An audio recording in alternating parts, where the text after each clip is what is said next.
Matryoshka. Alors pour ceux qui n'ont plus d'espoir, sachez que Gilles Babinet croit en une opportunité réelle de l'intelligence artificielle qui pourrait nous aider à recréer des modèles et réorganiser la cité autrement. Très concrètement, et il le dit d'ailleurs dans son livre Grignia par chez Odile Jacob, l'IA peut permettre de mieux réguler les flux, c'est-à-dire que ça peut permettre un meilleur traitement de la data, par exemple pour mieux traiter les déchets, pour aider à une meilleure économie circulaire, pour mieux comprendre la complexité des situations. Au-delà du climat, l'IA peut être une sorte de régulateur de l'information et nous aider à simplifier notre pensée complexe. Alors, l'IA nous offrira-t-elle un peu d'air à l'aube de cette nouvelle ère? Écoutons-le. On est à un point de rupture, un point tel qui est qu'on ne parle plus d'ailleurs d'essayer de limiter le réchauffement, mais de s'y adapter. Et c'est logique parce que les 40 dernières années, on n'a pas fait ce qu'il fallait pour éviter ça. Et puis, de l'autre, on a l'avènement de cette technologie, l'intelligence artificielle, qui va assez rapidement, finalement, changer la nature de l'organisation sociale et des systèmes productifs. Et donc, c'est vraiment le moment d'arriver à se poser et à essayer de faire un nouveau projet. Et je pense que on est capable, par exemple, de créer des systèmes d'économie circulaire. Mais ça veut dire quoi? Ça veut dire que c'est plus des emballages jetables, c'est des emballages qui sont recyclables et qui vont, on va pouvoir mesurer le niveau de la supply chain. Est-ce que les emballages se trouvent plutôt dans le frigo des gens, plutôt dans leur bac de recyclage? Est-ce qu'ils sont en train de repartir vers l'usine de re-remplissage ou des choses comme ça? En quoi l'IA aide à ça? C'est très compliqué. Quand vous avez un système holistique, quand vous avez un système circulaire, le problème que vous avez, c'est que vous avez des agrégats qui vont boucher votre supply chain. Et donc il faut comprendre ce qui est en train de se passer et il faut essayer d'envoyer des signaux, ça peut être des signaux économiques, ce qu'on appelle des signal-prix, pour faire en sorte que vous évitez ça, vous ayez un système qui fonctionne bien. Vous pouvez très bien dire, voilà, je paye plus cher le ramassage parce que là tout d'un coup il y a beaucoup de choses qui arrivent là-dessus. Et puis vous avez aussi des machines, comme par exemple des trieuses optiques, qui sont capables de séparer les emballages pour faire en sorte qu'ils soient plus facilement recyclables. Donc ça, c'est des choses que permet l'IA. Donc de façon très concrète, par exemple, quand vous parlez des emballages, la gestion des déchets, qui sont aujourd'hui un marché énorme, potentiel, vous le disiez d'ailleurs, pour l'Europe aujourd'hui, ce marché-là qui peut créer une autre forme de productivité et la revalorisation aussi. Comment est-ce que l'IA, très concrètement, peut aider à mieux penser tout ce chantier-là qu'aujourd'hui on n'arrive pas à prendre. Enfin, oui, il y a des éco-organismes, oui, il y a une volonté de revaloriser, oui, il y a des gens qui font le tri chez eux, mais dans le fond, on n'a pas non plus cette pensée holistique, pour reprendre votre terme, qui nous permet d'avoir un véritable système de revalorisation et de gestion des déchets. L'environnement, c'est un service gratuit. C'est-à-dire qu'on a dit, en fait, c'est pas grave, on va le brûler, on va l'éliminer, on va le faire disparaître. C'est impressionnant de voir comment finalement, quelque chose que vous n'aimez pas, que vous avez utilisé, que vous n'aimez plus, disparaît. Vous le mettez à la poubelle, c'est terminé. Vous n'avez pas à vous soucier de ce qui se passe derrière. Et d'ailleurs, derrière, on va l'éliminer vraiment en se disant, le truc gratuit, c'est l'environnement. On fait des décharges, plus ou moins sauvages, suivant les pays, là-dessus. On le brûle, ou on le recycle très mal. Donc ça coûte à l'environnement très cher et ça ne coûte pas très cher à nous. Donc on est en train de changer ça, on a introduit la CSRD, le CBAM, tout un tas de mesures pour limiter ce genre de choses. Mais en réalité, si on veut réussir à faire en sorte que ça se passe bien, il faut réduire profondément le prix de gestion de cette dynamique-là. Parce que si c'est trop cher, on ne le fera pas. Voilà. Et la beauté de l'intelligence artificielle, c'est que c'est un outil de productivité. Ça peut piloter des bennes à ordures de façon automatique, ça peut faire du tri de ces déchets de façon automatique, ça peut les orienter dans les bonnes supply chains pour qu'ils soient recyclés. Il y a un besoin d'explicabilité qui est très très fort si on veut que les gens adhèrent à ces mesures. Donc finalement, je pense que le choix qui nous fait face, c'est soit on fait rien, c'est une hypothèse, soit on fait quelque chose mais avec une complexité productive et administrative hyper forte parce que on va devoir mettre des certificats sur tous les produits et surtout, il faut qu'on arrive à créer des nouveaux usages. C'est-à-dire qu'il y a une forme d'adhésion collective. C'est pour ça que je pense que ça passe par un réengagement collectif, cette notion de transformation, pour que les gens se disent En fait, si je vais travailler un peu plus tard le matin, ben, j'évite cet encombrement dans les systèmes de transport et aussi ce pic énergétique pour faire fonctionner ces systèmes-là.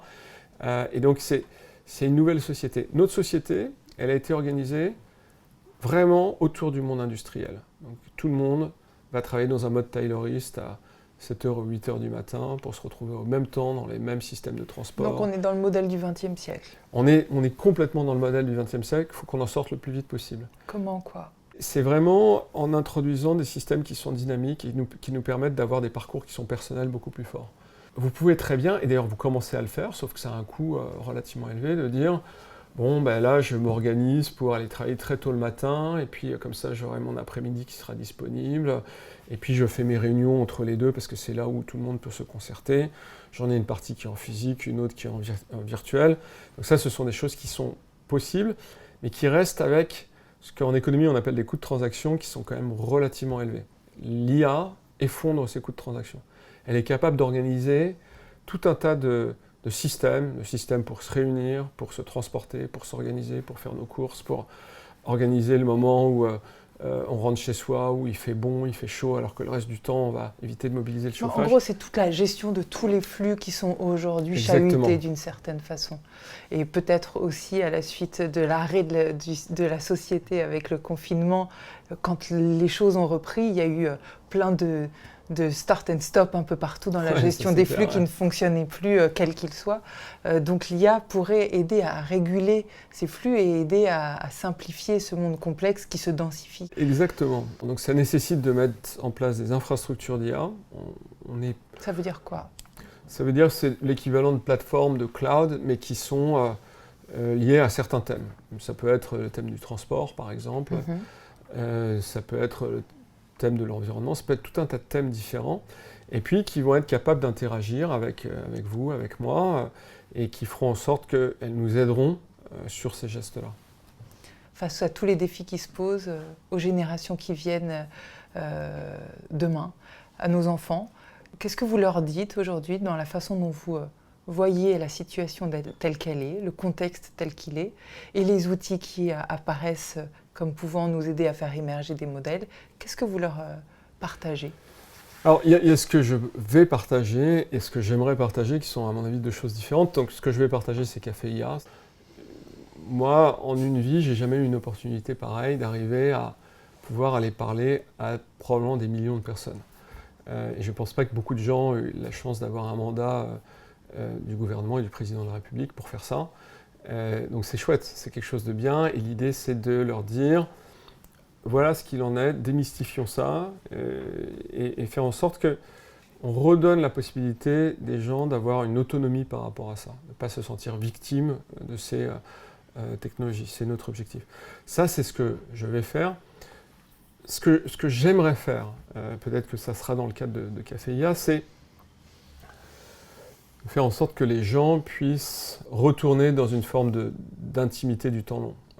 C'est-à-dire de reprendre confiance en eux et de retrouver leur nature profonde. Je souhaite que les gens comprennent qu'ils valent mieux que ce qu'ils croient, et en tout cas mieux que le temps qu'ils dépensent sur les réseaux sociaux. Je pense que notre potentiel est bien supérieur que l'on croit généralement. Voilà, c'est ça que j'aimerais leur transmettre. C'est pas forcément à mes étudiants qui sont des HEC, donc qui ont quand même relativement confiance en eux, que je voudrais transmettre ça, mais au plus grand nombre en réalité. Mon histoire, c'est plutôt d'avoir réacquis mon potentiel petit à petit, et donc j'ai cette vraie conviction, et je pense que autour de moi, je vois tout un tas de gens où j'aimerais leur communiquer cette idée-là.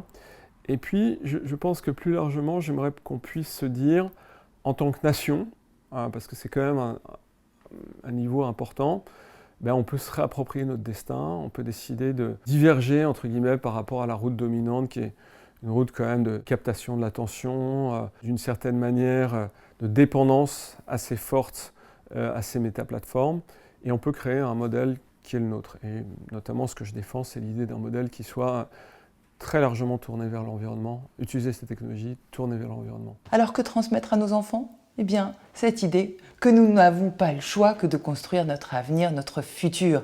Et nous avons les outils pour le faire, il suffit de reprendre la main. Et reprendre la main, c'est à la fois face à l'outil digital, évidemment, mais c'est aussi par rapport au temps qui passe. Et j'irai encore plus loin, c'est se réapproprier son espace et son temps. Et pour terminer, je dis merci d'abord à Gilles Babinet et je rappelle ce que nous avait dit le philosophe Heinz Wiesmann, gagner du temps, c'est prendre son temps, développer son attention, savoir ce qui se passe, être conscient de ce qui se déroule. Matryoshka, c'est terminé pour aujourd'hui. On se retrouve très vite pour une nouvelle édition.